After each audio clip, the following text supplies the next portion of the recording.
Good morning, everyone. Almost afternoon. Kevin Ruble. I'm a principal product manager with Southern California Edison. Been with the company for about 10 plus years, and my role is focused on a lot of the implementation of various AI initiatives, whether that's gone from grid, related to wildfire, distribution, transmission, grid operations, customer service, generative AI. All of those topics have been involved in connecting the strategy to our use cases and what we're actually delivering at the utility. Hi, Louise-Anne Comeau. I am with Emera. We are in a Canadian holdco with operations utilities in Canada, US, and Caribbean. I've been with them for about 8 years. I'm Vice President of New Energy Markets and Innovation. Prior to that, I actually started my life as, I'm from Nova Scotia, which is on the other coast, just north of Boston, if you drive 12 hours. I started my life, though, in professional life in New York as an M&A lawyer, and then London, kind of segued into business development and strategy, and spent 15 years in London. And at Emera, I first focused on the integration of a 10 billion company we bought in Tampa, Tampa Electric, into the Emera family a few years back. Then I focused on acquisition of smart meters for 4 of our affiliates for a few years. I invested in Energy Impact Partners. So these are all kind of under the general heading of new energy. And most recently have been focused on helping a startup that we have built in-house and are trying to get launched.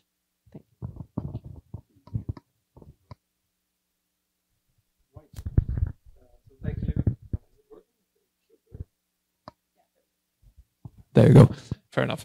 So thanks for the invite, first of all. My name is Timo. I'm working for a German utility company called EWE. I'm, from a role perspective, the head of innovation. So I'm leading a team of approximately 60 people who are focused on full-time innovation managers. So to say, EWE is a utility which is vertically integrated across almost all thinkable possible verticals, which is, of course, the grid, commodity, hydrogen, mobility, onshore, offshore, and a bunch of others. And yeah, my personal background, as you said, is originally econometrics. So I felt back home, so to say, listening to Crunchbase and to the numbers you shared before. But for the last 6-7 years already, I'm fully committed to innovation within the utility landscape. Great, thanks. My name is Ron Erd, and I have a company called Unlocking Growth, and I help companies build strategies for go-to-market. And as a former utility executive, I help companies partner with and get large corporate customers. This is such a broad topic, and we have such a great panel about all of the different kinds of innovation that's going on in utilities in all the different areas. And so what we, in planning this, because AI is the hot topic of the day, we thought we would talk mostly about AI, but some of the challenges of implementing AI would be challenges implementing any other new technology. So why don't we go around and it's a two-part question, so we can kind of move forward. But a utility is not a utility is not a utility. So if you could just tell us, like it's a transmission utility, transmission distribution. Integrated utility, whatever type of companies you have. And then do you have a grand vision? Do you have, and if so, what is your grand vision for AI into the future for the company? Or would just, Timo, why don't you start? Sure. Yeah, thanks. So as I said, it's a vertically integrated company. So across various kind of like industry perspectives, hydrogen is a big case, onshore, offshore is a big, mobility is a big one, and next to it, commodity. But I think the point is when it comes to AI, the most difficult part is that the industry is rather considered to be traditional and old school, and AI is something else. Although I have to admit that the idea of artificial intelligence isn't new, right? I mean, it's scaled up kind of because we have the computational power in the last years, which gave it the boost. But I mean, during my studies like 15 years ago, it was like of the core of the essence, so to say, when it comes to econometrics, to also consider artificial intelligence. But what I want to point out is that our vision, and this is like what I say taking my team into account, our vision is that we actually want to make use of technology available to have a positive influence and impact on processes and the organizational structure. So the way we work, and not to kind of like invent the entire story. So it's rather picking the pieces which seem to be necessary, which might have a positive impact, especially when it comes to like efficiency and effectiveness, as opposed to reinventing the wheel, so to say, right? Okay, and so as a vertically integrated utility in Germany, are the profits of the company derived by a negotiation with the regulators, or is it a more traditional type of business where you compete in the marketplace? Yeah, the market in Germany has been liberalized 20 years ago, approximately. We are competing against each other when it comes to like the utility industry. Regulation, of course, comes into play when it comes to like the separation between the grid and the market. So this is like, unfortunately, separated from each other. But basically, we compete against all the other European, actually, depends on the perspective, so German or European utilities. So investments in AI that produce efficiency gains go to the shareholders as opposed to the ratepayers. Right. Okay, right. Great. Louise? So actually, my name is Louise-Anne. I'm sorry. Or LA, if you prefer. So we own electric and gas companies, and we have the fortunate, or I might say not so fortunate, perspective of being fully vertically integrated, which means we're a little bit protected from competition. And it kind of, I think we would do well to have a little bit more of a hurt, let's say, as we try and move the business forward. I would not say that we have a grand vision yet on AI. And I would kind of, we are still trying to, we can talk about what we're doing and stuff, but we've identified savings. Is that going to drive it? It's part of it. Is that going to be enough to really integrate it into the culture of the company and kind of drive change? We'll see. Are there other aspects? Is it, efficiency, usefulness, whatever? Like, what is really going to drive material change in the company? I think we're still trying to figure that out, and part of that is engagement, I'd say. Engagement, you mean engagement with your internal stakeholders? Yeah. Thank you. So at Southern California Edison, we are actually in a unique position in California specifically because we only serve electricity, we distribute it. There is some slight generation hydropower plants that we still maintain, but the majority of energy is traded on the energy markets. When it comes to innovation in our vision, we're looking to create an autonomous grid, essentially, of the future. What does that mean? That's going to incorporate different AI capabilities across our different business units and processes. So we've got transmission, distribution, customer service, grid operations, looking at battery storage. We've partnered with Tesla on a big Tehachapi project as an example, figuring out how we can integrate those into a larger grid of the future, right?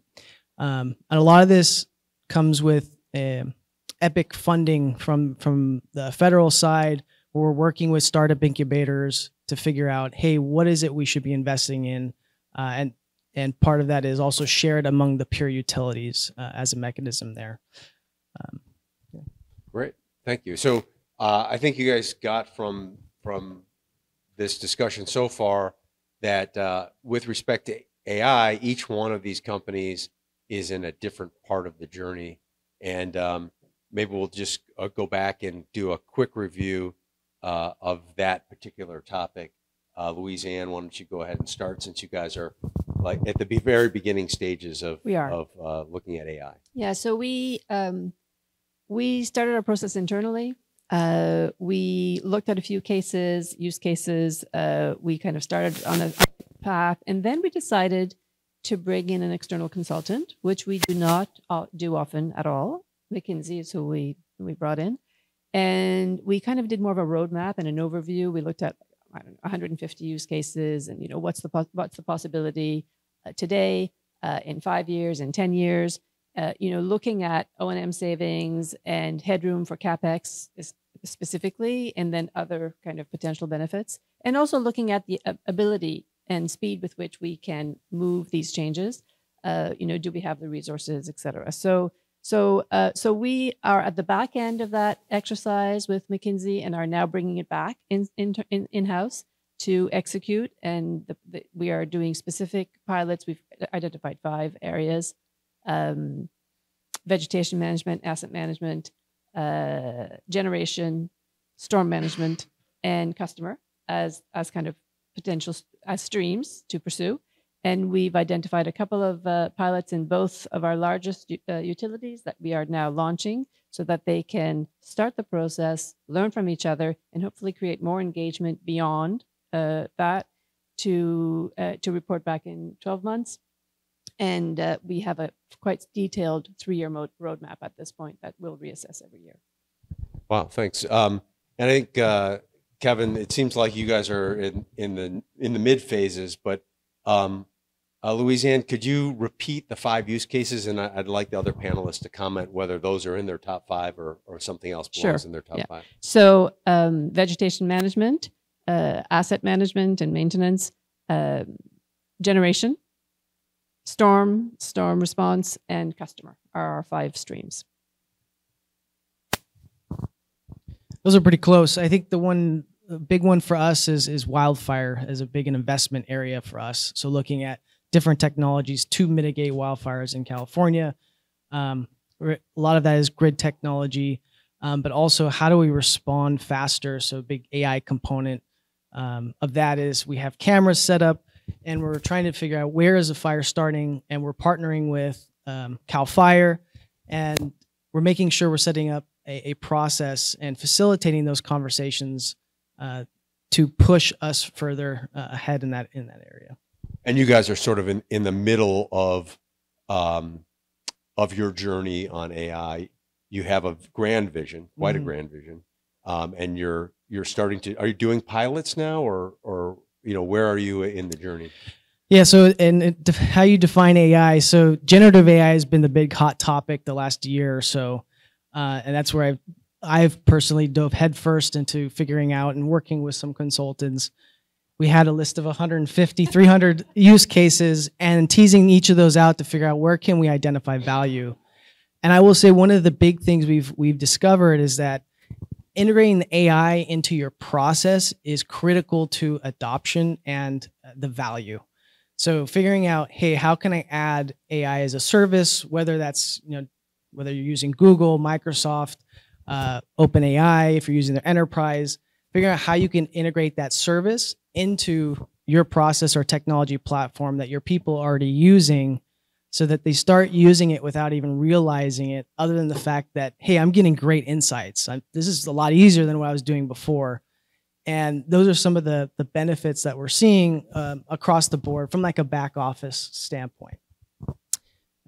Great. And Timo, it sounds like EWE is furthest along of the 3 of these companies in terms of your AI journey and implementation. So if you could comment on the top 5 and then also share with us what you're excited about. Yeah, sure. So for us, short answer to the question, asset, generation, and customer are the 3, and there are just 3.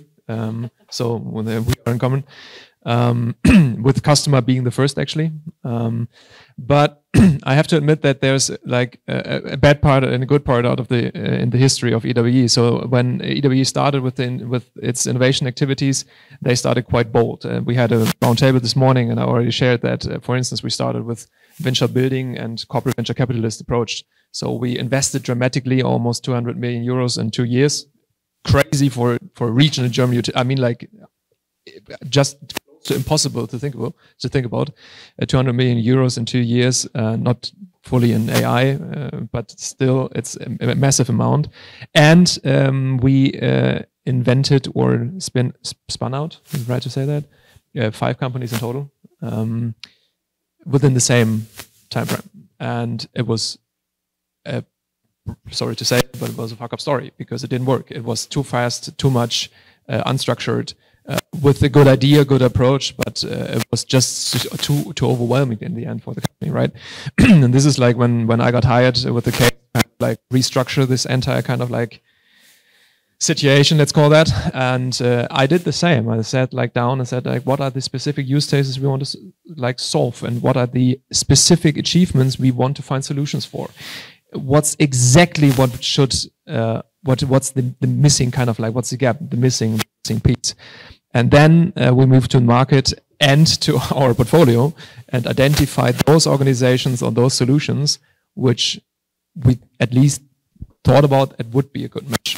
And this is what I said. The bad part of the story is that it was way too much, way too fast. The good part is we've been dramatically invested, so we had a huge exposure to the market and huge lists of solutions available, which helped us like identifying those which are close to our core. But I also want to add that that was kind of like a matter of, luck in the end, maybe, and not planned. So the structured approach is the approach I would definitely advise to focus on. Yeah. Awesome. So all three of you are going to be using AI or experimenting with AI with the customer. And so this is something I hear a lot across large corporations, is that incorporating AI into the customer service interaction is going to greatly reduce customer service costs. And so is this the thesis that you're going on, and what are you finding so far? Should I start? Yeah. Fair enough. We proved that for the last 2 years, we achieved almost 5% reduction in cost to serve, broadly speaking. Is that just within the customer service organization? Just focus on the customer service. So you have a 5% increase in productivity. Right, okay. Right. And I mean, there's an example in research from radiology, is it right to say that, right? Radiology, where they try to set out the I think approximately 30 in total tasks a radiologist does throughout the day, or in his job, right? And then they identified the task which can be done better by using AI, and it's been just 3 out of the 20 whatever, right? And this is a perfect example how we utilize AI, as I said, for efficiency optimization, because we identified the core task which can be or which should be repeatedly done, which have some sort of like kind of like single core, so to say, and those jobs are being replaced or have been replaced by utilizing AI or the vast opportunities in the market, broadly speaking, and that helped in the end to reduce costs by, broadly speaking, 5% each year. So already 10% reduction in 2 years, which is considerably large for the company size, right? Well, that's great. Louise, do you have a target in mind on the customer side? No, we have a similar goal of reducing costs, and I'm sure we can. You know, I worry about our ability to maintain an experience for the customer, not because it's not possible with AI, and but do we have the expertise to deliver that kind of current new experience with those services, or does it get reduced? And we're not there yet. We're just looking at that particular use case, but I'm certainly focused on that. Well, that's a really important point that we don't talk about, is what impact are you going to have on the customer experience. Now, I've heard in other industries, people talk about 30-40% reduction in customer service costs. Kevin, do you have a more aggressive target, or did I just hear something that was a sales pitch for other industries? It might have been a sales pitch on reality, but it sounds familiar. I don't know a whole lot on those specific targets, but I will show another use case within the customer service space that we've done at SCE. We actually just won a Gartner Award for it, for customer analytics, and we were leveraging Gen AI, using transcriptions on all of our calls to identify root causes of why customers were calling in the first place.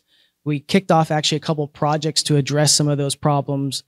And we were able to, as customers were talking, use the transcription to bring up the most relevant information to our customer service agent, who was then able to answer questions faster. So we were seeing a handle time improvement of like 15 to 20% across our customer service agents. And so that was a pretty impressive feat from our advanced analytics team that was able to put that together. Yeah, that's amazing. We just, Louise-Anne just talked about the idea that when you use technology to replace humans, you could reduce the customer experience, but your company has been able to enhance the customer experience. And I suppose that if the customer service agents can handle the calls 10 or 15% faster, that ultimately translates into productivity gain of about that amount. Yeah, there's avoided calls altogether, which we're trying to drive people more to self-service. The challenge there is we're going through a whole website redesign that needs to happen for sure. And with each call we avoid, it's something like $5, right? So you add that up. Every month we get 3.5 million calls. So it's a significant amount. There's high wait times. And so driving that down to improve the customer experience is top of mind from the executive side. All right. And now I think each of you mentioned operations or O&M. I'm super curious to know about that. Timo, do you want to kick us off again on that use case, and then we can wrap it up and get the questions going. Yeah, so just as an example, we are not an O&M when it comes to, like, for instance, manufacturing of windmills, but we are huge invested in the generation part, and for sure, it's just such a simple idea. But of course, we are utilizing like picture recognition, image recognition for predictive maintenance of the offshore windmills. That's an example with which we can, or achieved, and this is like test scenario, to be honest, but it seems that we can reduce the costs by almost 50% when it comes to, because it's just like super expensive to hire, and like the resource behind like maintaining offshore windmills is like incredibly crazy. So it's way easier to just send a drone over. Simple as that. In the end, it's great. I mean, I'm a tech guy from a certain perspective, but not in terms of like I deeply understand what is happening, and I'm impressed by the options we have utilizing tech. When it comes to like the generation, I like your perspective of like the you haven't said that, but kind of like the digital grid, kind of like the idea, the digital utility. So of course, we also strive for automizing our grid as much as possible, including, for instance, flexibility trading in the end, so reducing the costs associated, with integrating renewables in the grid by utilizing tech. But I also have to admit that the downturn is that, I mean, the good thing is we own our grid. The bad thing is we just don't have the sensors available, full-fledged, rolled out, so that we don't have the data. We do have data, but it's not reliable. And not reliable data is no data in the end, right? Louise-Anne, do you have a plan on operations and maintenance and or a target associated with where you're going to use AI in those test cases? Yeah, so we're just launching a couple of projects. So I mean, one is on vegetation management, for example, and drones, and that we've already been using drones. We're now trying to enhance the ability through additional AI to try and kind of be even more efficient in our management of our vegetation, and on maintenance and management, just much more smart information in terms of how we manage our assets. I think that we do have a challenge internally with data and how to capture the data and how to use the data efficiently. We don't necessarily have the people. We don't even have the way to manage the data. We have ambitions of what we want to do in terms of operations, but not all the tools yet in place. So that is a challenge. But we're looking in terms of savings over 3, 5, 10 years, multiple millions, both in terms of O&M and in terms of giving us more headroom for other more useful capex expenditure. So we're excited about the future, but we are still trying to figure out some of the basic tools to deliver on that future. So when you think about O&M savings, you're thinking maybe in the 5, 10, 15% range as opposed to something huge. Yeah.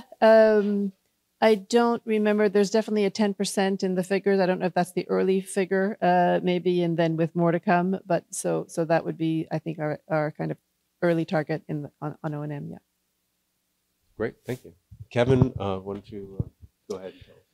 Yeah. So on the O&M front, our leadership talking about hard savings, especially now because of a recent GRC decision. So we're having to cut across the board. So looking at across from a technology standpoint, we're looking across the board at our technology footprint. How do we consolidate? How do we integrate different technologies together? Are there other options through maybe larger platforms like Microsoft or Google or Salesforce or something?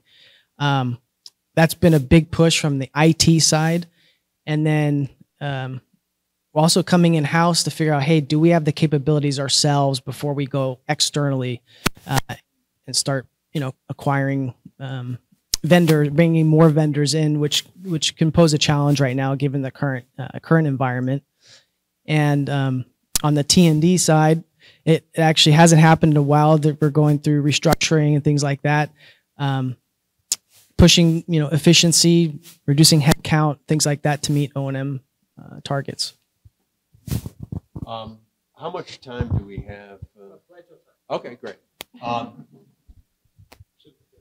You can grill them as much as Yeah, I could go all day, so I just want to make sure. we have lunch. Oh, I want to make sure. I want to make sure there's time for questions. So we talked a little bit about the opportunities, and we had a few challenges that were mixed into the conversation. But this goes with innovation in any utility. My experience was that while everyone had the best interests of the company in mind, each department had its own reasons to say no. And AI can be a little bit scary. There are data integrity issues, there's legal issues, there's regulatory issues. So what are some of your biggest challenges in implementing AI? And maybe you can even go to there's also process changes. I mean, there's so many different resistance points.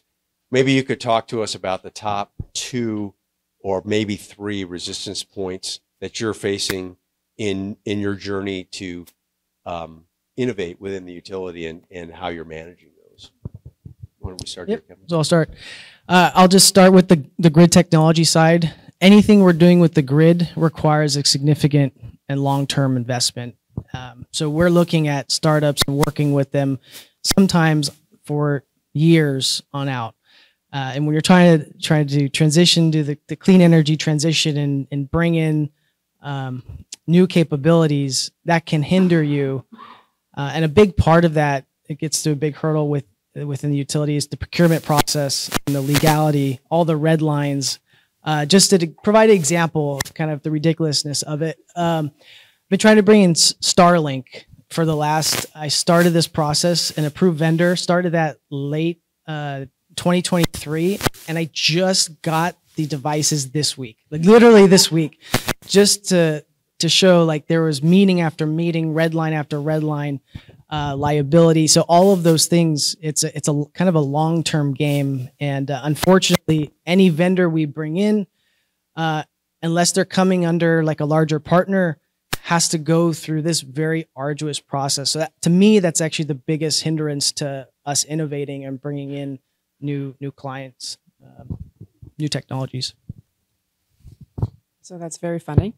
I'll tell you why. So the lawyer gets the handoff. So first of all, in terms of challenges, so you're looking at the AI roadmap, you're seeing all this money, and you're still not feeling that it's moving that fast. And it's people have their own projects that they're doing. People are people. They're busy. They've got so they have to add this to their list. There are underlying technologies that aren't quite jiving. I mean, there's all sorts of reasons. So, you know, it is a constant engagement and communication and process really to kind of implement this. One thing that we have done as kind of a side project, separate from these are the 5 projects that are going to generate the most savings and the most efficiency in the next 3 years. We found a few sexier projects that don't drive as much savings, but that can more quickly move and can more quickly engage teams. And we're implementing those at the same time to try and create. So you can have like some success stories, yeah, exactly, that get the whole organization a broader swath of the organization engaged. One of those projects, which I would not call sexy, but it is funny, I'm mentioning it because of what you just said, is we've got an AI project related to legal contracts.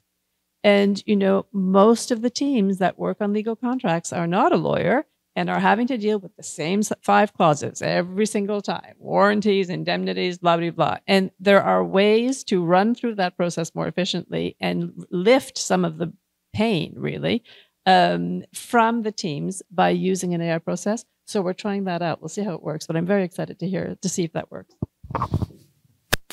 Well, I like this point because we tried that already. Oh, and it works. Oh, good. However, and that's I don't want to say funny because actually it's like frustrating as hell, but it's to a certain extent it's kind of like funny. We are not allowed to use the solution. Why is that? Regulation. I'm not quite sure whether you learned that like 2 weeks ago or 3, whatever. Apple announced iOS 18, right? And I'm not quite sure whether you got it, but like in the European Union, the Apple Intelligence part of iOS 18 it's basically not allowed. Data protection, right? Concerns. For whatever reason, we are not able to use it. Like just holding a contract of a telecommunication provider from the European Union / hardware device means you're not able to participate. And you're not even not allowed to, you're not able to. I mean, like, and this is like the same, unfortunately, for our solutions, because of course we find ways. We have to. I mean, like being, at least to my mind, I shouldn't say that too loud, but leading and being part of an innovation team requires you to find opportunities, at least to my understanding, right? But if in the end, if you're not allowed to or not able to use them, what have you won? Nothing in the end, right? So regulation, especially when it comes to European Union, is crazy these days. Let's see. So I'm just super curious, having worked in utilities for a long time. Everyone's looking at making the grid smarter, but there's such a conservatism about reliability and turning decisions over to a machine and making sure that all the contingencies have been checked. Can you tell us maybe Louise-Anne doesn't have this experience yet, or maybe you do, but if you guys could just share with me and share with the audience, like, how do you work through this idea that some computer is going to make these decisions that affect reliability, which is kind of the core of the utility culture and what the people are all about? Kevin, why don't you go ahead and start? I would just say, whenever we're talking about implementing AI, especially for something like controlling the grid, there'll never be a situation where we don't have someone in a room somewhere monitoring at a high level. You may not have as many people, but you always have to have some kind of oversight. And that's something we've been preaching across the board with anything AI, is some type of oversight. When you think about automating a lot of the grid, though, a lot of the components, what we do today, we follow some kind of logical process for determining how we should route power if there's an outage or something happens, right? Based on some kind of data point. So if you have enough data points, enough sensors on the grid, if you know what all the possible logic scenarios are for controlling the power flow in that scenario, controlling load growth, then it's something that AI could do pretty well and probably faster and better than humans in general. But again, being that it's highly regulated and power is so critical, I don't think we ever get away from having someone at least overseeing everything at some, overseeing the whole grid. All right, and Louise-Anne, I'd love to hear this, and then also if you could touch on the cultural components of that change, the human and cultural components. Yeah. So in fact, and that's exactly what I was thinking of. So we have, a fairly large organization, 7,000 or 8,000 employees. So it kind of depends who you're speaking to and where. And in Tampa, we have a fellow who is really moving forward on digital, generally speaking, and AI, and he and a partner, another colleague, are really driving a grid modernization initiative, which is amazing and is going to transform that utility. And and there, because of the people, because of the individuals that are leading that, it's going to work. And it's just and it brings me back to people. People are at the core of driving all of these changes, and and you need to find how to engage with the people in the different areas, regions, geographies, departments to find the impetus to adopt this change. So, but we're having great success in that space. Interestingly. Well, yeah, I'm super fortunate that my team, or the team I'm being part of, is just like interested and like the tech savvy, so to say, right? So we underestimated that for the last years, brutally, unfortunately. Underestimated what? The impact of AI when it comes to like the ethical dimension, for instance, or the cultural dimension in general. So I think acceptance as always is key, and we do not have a solution for that yet. We haven't even tested yet. So there is everyone who is interested can join, and luckily that's a relatively interesting proportion of the company. But we do not. I cannot share like information from a practical experience. But what I can share is, if you're not connected with them, there is especially they are located here in San Francisco. It's a venture called Benhamu Global Venture, and they do a bunch of things with Stanford and Europe when it comes to like ethical AI. And it's a really interesting kind of like network which like started for the last 1.5 years.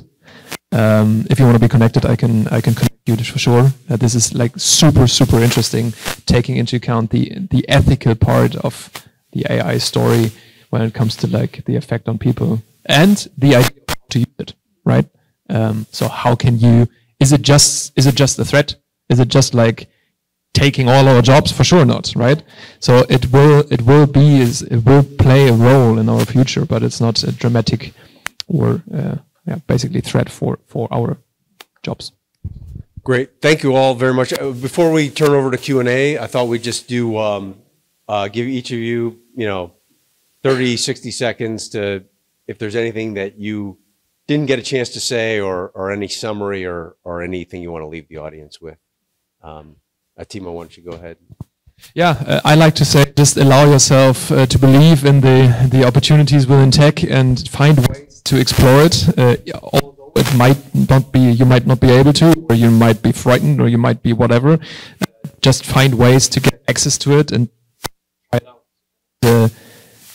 Do not do the same mistakes we did in the past. To make it wisely with a strategic plan, but don't like just stop on a discussion level. You have to try things out.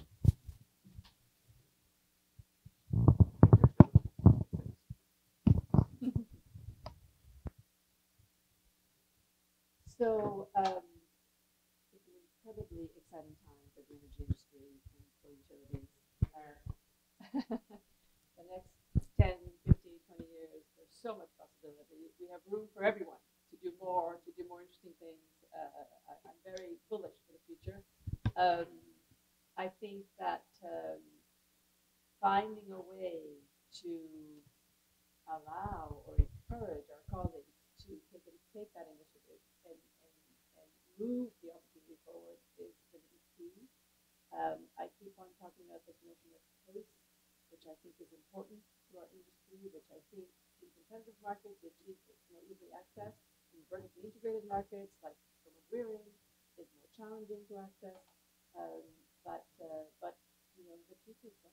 The future is very bright. I'm good. My parting words is I'm a technologist kind of at heart.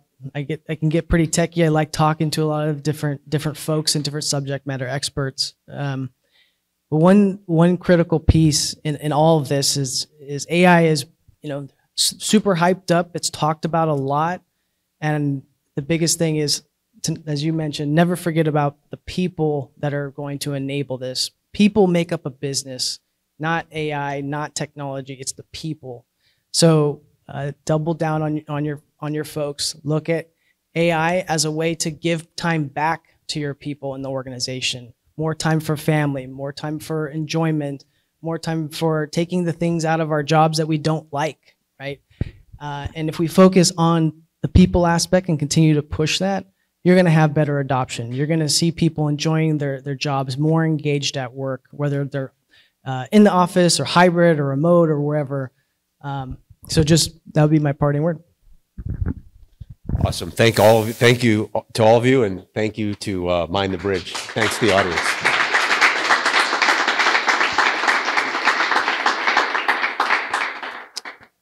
We can open up to questions. Somebody have a mic? Oh, okay. Hello, Thomas Lee, founder of Durapi. We're a startup that provides software connectivity for behind-the-meter devices. A quick comment and then a question. The comment on the adoption, I responded to a utility RFP in the US where in order to respond, I had to attest that there was no AI anywhere in our platform. So we've got a long way to go. My question, actually getting back to a couple of comments about the lack of data, would be curious to know sort of what sorts of data are you looking for, and what are the sources you're actually working with now, and then where are your gaps?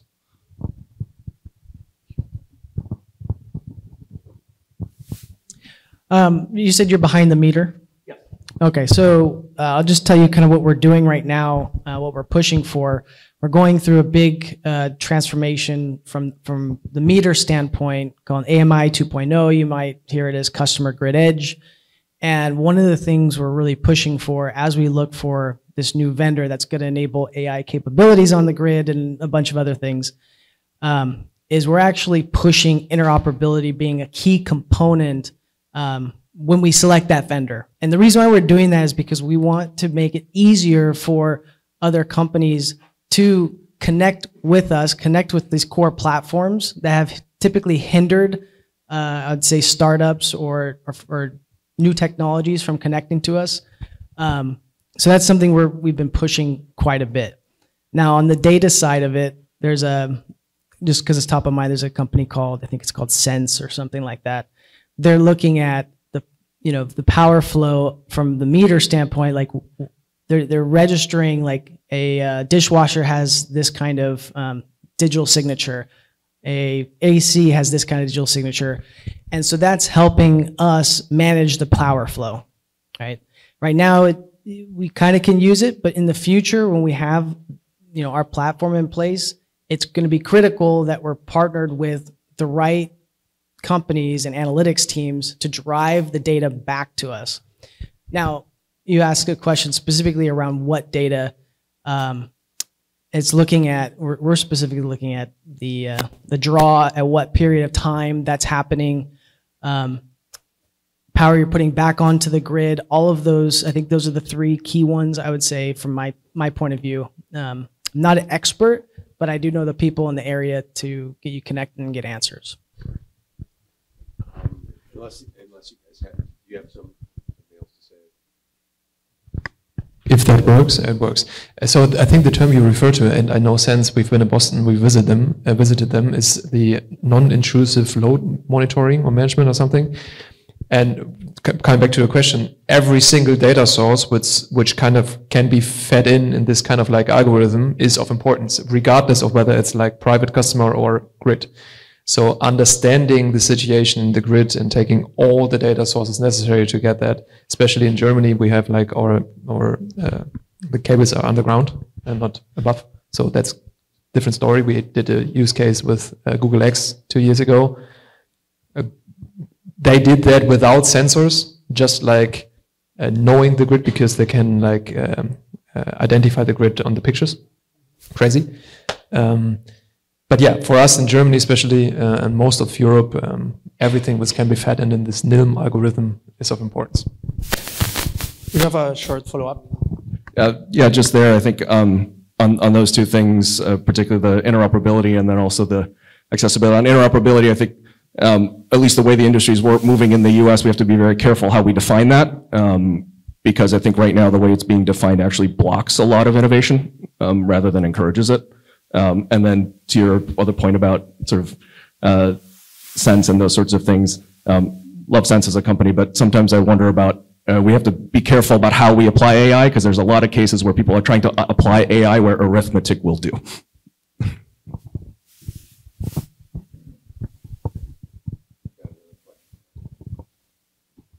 Hi, I'm Chun. I work for a EV battery manufacturing, and we also produce batteries for energy storage purposes. So thank you all for sharing your insights. And my question would be more on the cybersecurity side, because integrating AI could expose more utility to like cyber attacks and just sort of the security concerns. So I just want to ask like each panelist, is that something on your radar? Is that any measures taken to ensure that we would not see disasters like a few months ago? There's a global outage caused by cyber attack. Thank you. Seems like a lawyer question, to be honest. Just a short answer for me. Regulation. Hooray. We do not have a problem because we are limited by the possibilities we can work on. So cybersecurity, of course, it's a thing we are, let's say, curious about. But as we struggle to invest in, for instance, sensors, so the data availability, the risk of those initiatives is kind of like small because we are lagging behind in terms of like what we could do and could achieve. So yes, we're concerned. I'll give you a small example. We have a startup that we started a couple of years ago. It's a local distribution network.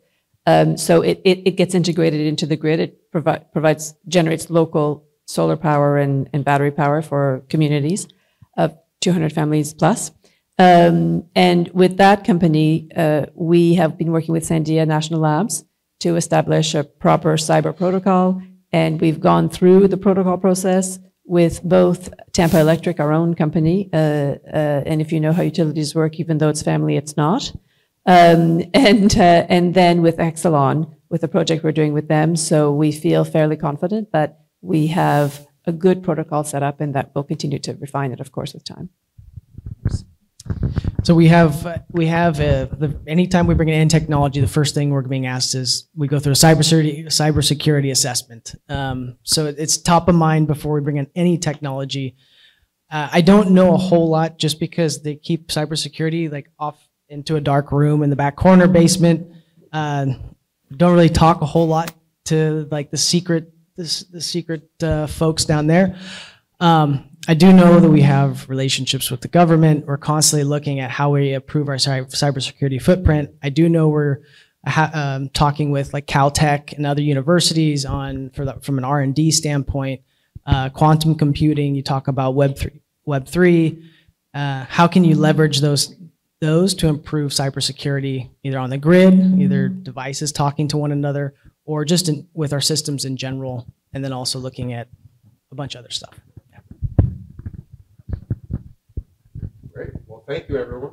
We have one more question here. Go ahead. Hi. I wanted to ask you, it seems to me that very rarely when it comes to AI, the source of competitive advantage is the algorithm itself. It's mostly about data or being the first mover or the specific domain knowledge. And so if you have similar considerations, how is this informing your data strategy inside the company? If you're starting to build data lakes with the idea that you might need to connect different data sources at a certain point, and how's that changing your strategy? So from our standpoint, obviously data is pretty foundational to AI. However, it doesn't have to be perfect to start using AI. There's a lot of AI projects around data cleanup in the first place. In terms of how we're envisioning it in the future, comes back to when we're talking about generative AI. you need to develop contextual awareness.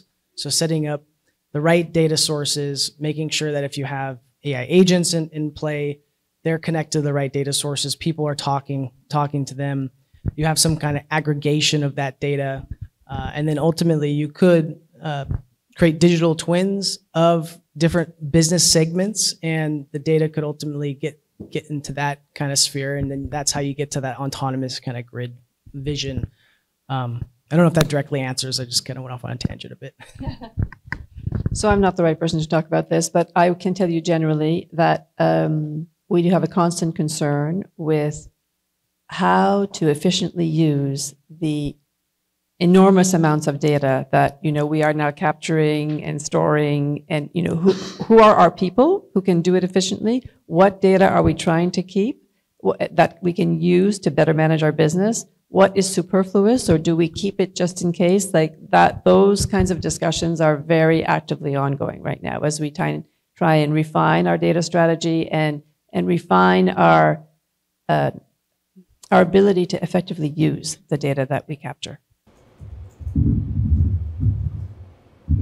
Yeah, just maybe to add, I like the question in the first place, but on the other, I don't, because you do, and I don't want to say like you, specifically being a person, but like we do, being people, we do, or we make mistakes in the sense that AI is not a solution for everything. That's what I want to point out. I think your comment just said that, like the first guy who raised the question, especially when it comes to data strategy, I strongly believe that you should never ever put you in the perspective of like considering your data strategy from the perspective of AI.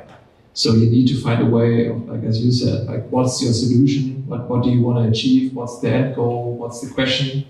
And then you need to find a solution for that. And AI, whatever that means in the end specifically, can be a part of that, but it should never ever be the starting point. One more question here.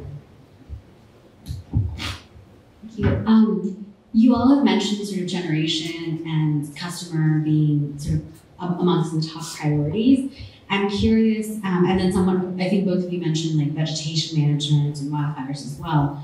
I know in Germany, biogas has been like a not great experience, but do you all feel that there's potential for decentralization to meet with like waste to energy, and do you have any sort of initiatives in that space at all? And do you see the potential for biomass, biogas kind of being integrated with waste management and generation as well?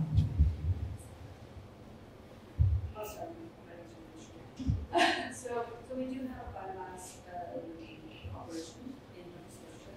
Usually we run it as a factory, and it provides some energy, not really material, but we think in I don't know that we have direct plans to kind of pursue that more material level. If there are other opportunities, but it's not part of our strategy. No, just like the turn on, that's it. And just so I'm clear, you're asking specifically about energy generation. Yeah, so I know like with, I think SoCal Gas was exploring biogas specifically as a feeder into like renewable natural gas, like pumps that they were looking at putting in. But for example, imagine that a grocery store is allowed to locate like a biogas plant that takes over their gas consumption, etc., or with electricity, they're just not really sufficient way to use it. But I mean, basically being able to locate a generation asset on site. Some context is that like in India, which actually has way more progressive legislation than anywhere in the West that I've come across, we built out like the world's first waste resource grid, and in that context, you're able to basically replace a good chunk of energy consumption that a customer is making by having them actually produce energy on site. So just for Southern California Edison, we do only electricity, and we only deliver it, with the exception of the hydro. What we are trying to do is obviously deliver that energy more efficiently. So the only thing I can relate it to would be like is we have a ton of solar power, and we're trying to add in batteries to help with, how do we make sure that we have power at night, generating a lot during the day, more than we can use. But I don't know if I can hit your question, to be honest.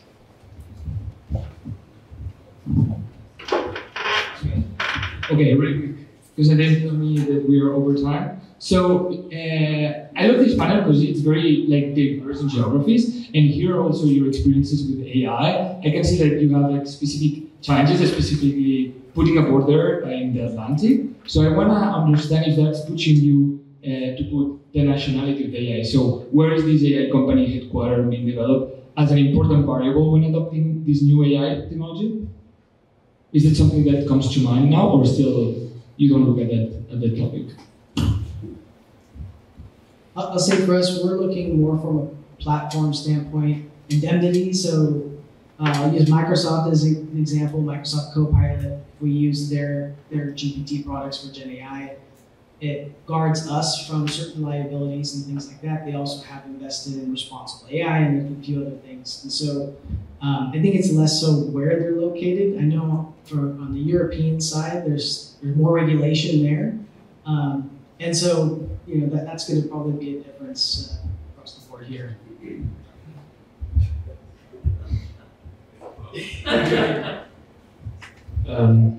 No, that's fine. I have to admit, it's more or less the same, and this is this is one good example. But same for the microphone, by the way. Let me get. Because on the one hand, we are collaborating with the vendor strategy, and our vendor strategy puts Microsoft into first place, so we have full access to Copilot, literally full access. Data centers are in Frankfurt. Data centers for Apple are in Frankfurt. So we do not have access to Apple, we do have access to Microsoft. I don't get it why, but there must be a reason for it. Coming back to the question, I'd say you need to remind me of the question, to be honest. Yeah. If it's location of where AI... Okay. No. Our exposure when it comes to AI is 100% US, almost. There's a bit Israel, there's a bit in India, and a bit of Singapore, but almost 100% US. And I'm not quite sure who said that before, but I very much like the perspective of San Francisco playing a huge role when it comes to the M&A deals and stuff, because the Bay Area is still, and I think personally continues to be one place to be when it comes to also AI initiatives and understanding the potentials behind it, right? So being able to make use of it is a different story.